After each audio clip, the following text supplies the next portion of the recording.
Hi everyone, welcome to 5 Code Shakespeare Hamlet Theme Analysis. In this series we look at a total of 14 different themes, and in this one we'll look at thought versus action. 5 reasons to explain why Hamlet can't make up his mind. What I do in each video is first identify important aspects of each theme and apply them to the play, and then we dig deeply into the text and pull out several quotes to prove the connection. If you find these videos useful, please like and subscribe, and if you make a donation you get a complete set of the PDFs I use in this series. See the description for details. It has been clinically demonstrated that if someone is clinically depressed, they do actually have a hard time making decisions. And I'm going to argue here that clinical depression that we can prove very, very easily in this play leads certainly to his indecision. But where does that clinical depression come from? And I'm going to argue that it comes from frustration, which leads to shame and self-hate, and then to his neurosis. So Stoic forbearance, the ability to think before acting and hold back. Stoic forbearance is generally a good and necessary character trait. You can't go through the world projecting your desires to everybody that you meet. You'd be locked up. Passivity, however, and lack of assertiveness is certainly not a good character trait, and that can lead to neurosis, as I've said. The inability to express oneself can result in feelings of helplessness, inadequacy, shame, self-loathing. All of that sounds familiar with Hamlet. All this can lead to serious neurotic disorders like depression and anxiety. Hamlet is certainly clinically depressed, as I'm going to show, and feelings of frustration and helplessness seem to be at least one of the causes. Now, there's other things as well, but that frustration, I think, is certainly part of it. So here we see early in the play, in Act 1, Scene 2, Hamlet here, he knows that he can't act, and he's feeling this terrible frustration, and he says, "It is not the whole situation with my mother marrying too early, and Claudius, my uncle, marrying my mother for only 4 months after the death of her husband." Do you see? So that sense of frustration and impotence because he can't say anything, and he says, "It is not, nor it cannot come to good, but break my heart, for I must hold my tongue." Now again, Stoic forbearance, not necessarily a bad thing, but in major situations where you know you should speak out, if you're feeling that kind of that resentment, if it's boiling underneath the surface, then that's potentially a great danger.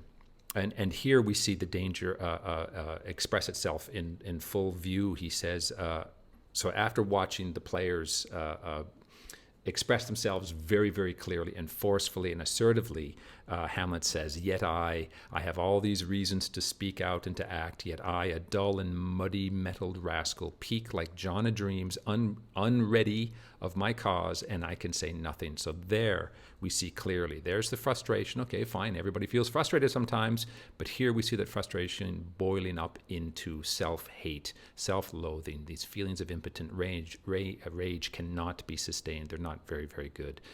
He says to Rosencrantz and Guildenstern, "Sir, I lack advancement." So that's a clear declaration of the fact that he does want to be king. He does want that crown, but that he's frustrated that he can't get it.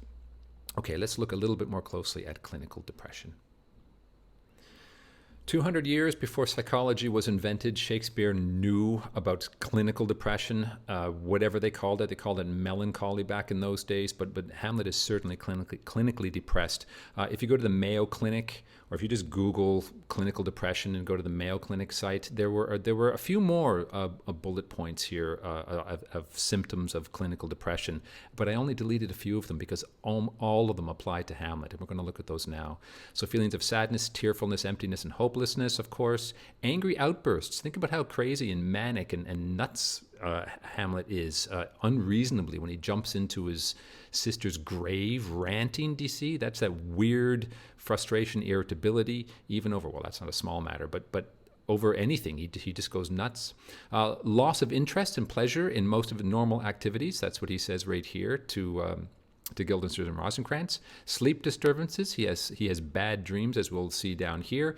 Tiredness, lack of energy. Now, not really, because he's more manic and crazy and excitable than he is lacking energy.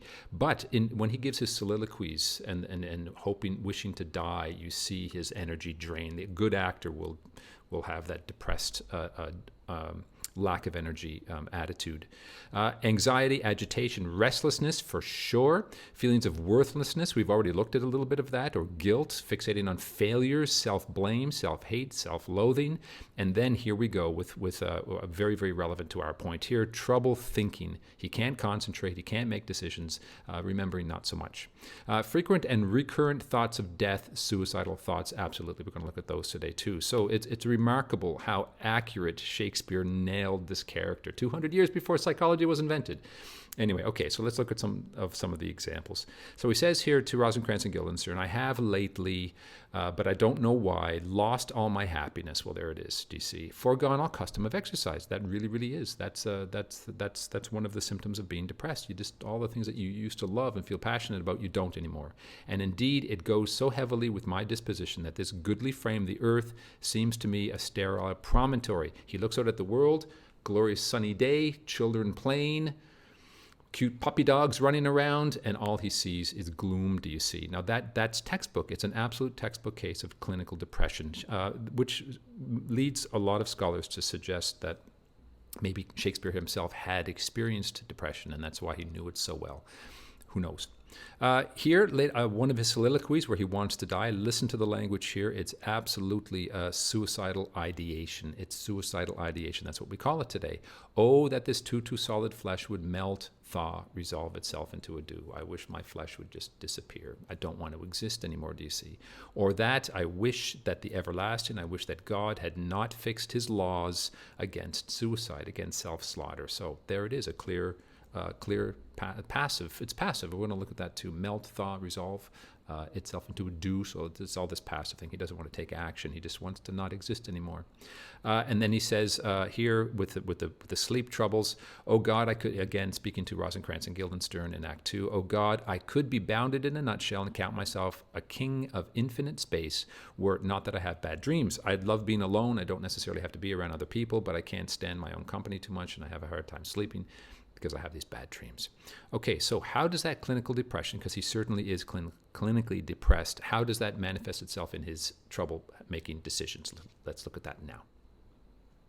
The agitation caused by his neurotic mental state makes it difficult for Hamlet to make decisions, causes second-guessing and dithering. Of course, we've seen it. It's been clinically demonstrated that that's the case, so we can apply it very, very easily to the play here.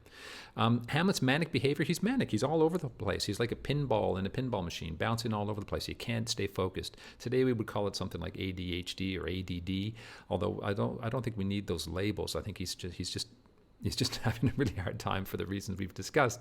So Hamlet's manic behavior is part of his neurosis and personality disorders. He's very, very easily distracted and he loses focus. So at the very beginning of the play, in Act 1, after he talks to the ghost of his father, he's very, very agitated, and he makes a clear statement about how agitated he is. Remember thee, yes, I'll remember thee, dear father, or ghost of father, I, thou, poor ghost, while memory holds a seat in this distracted globe. Now, usually the actor will pound on his head and say, yes, this distracted globe, I'll try to keep it focused and focus only on my task of getting revenge. So he struggles to keep his thoughts focused, and he's agitated, he's manic, ADD, whatever you want to call it. The ghost says later on, towards the middle end of the play, the ghost has to return and say, look, dude, you had a job to do. You haven't done it yet. This visitation, he says, is but to whet thy almost blunted purpose. He's lost his focus. He's been distracted by other things, and he's not gotten on with the task. So that might be a sign of his mental distress, his depression as well. When Hamlet comes, now this is interesting too. You must have noticed when you watch one of these plays how excitable Hamlet is, and when the players arrive, he's depressed. He's talking to Rosencrantz and Guildenstern one moment about his depression. The players arrive, and he's over the moon with joy and excitement. So those are those terrible mood swings that he has. This agitated, manic excitement and distraction, do you see? So he says to when the players come, he's all excited, like a kid, like a little child given candy or a child given a toy or something like that. He says, "Masters, you are all welcome. We will even to it like French falconers. We'll fly at anything we'll see." So that there's an image of whatever comes our way, we will pursue, and we will have fun doing it, you see. We'll have a speech straight away. Come, give us a taste of your quality. Come, a passionate speech. Do you see the repetition here of that come at the beginning that suggests that agitation, that excitement? So again, put all these things together and we get a guy who can't make up his mind because he doesn't know where his mind is. He can't keep his mind on one thing. Another example of it here, of course, the terrible nunnery scene where his agitation is very, very much on display. He says, go to, I'll no more of marriages, we'll have no more marriages. It hath made me mad. And he clearly states here that it's making him crazy. Now, the question is whether or not he's actually acting here. He's putting on his antic disposition, or if he's really going mad. I think he's really going mad. And most actors portray it as that. He's really losing it. It might have started off as he's pretending to be insane, but he really ends up losing it. Okay, so clinically depressed for sure. His neurosis as a result of his frustration and self-hate and shame, certainly one of the reasons why he can't act. Perhaps the most obvious reason why he can't act is his intelligence and overthinking. And that was Hamlet theme analysis, thought versus action, 5 reasons why Hamlet can't act. Come back for my next video and we'll look at existentialism. I hope you found these videos useful, and if you did, please like and subscribe and pick up a copy of your PDFs if you need them. Thanks for watching.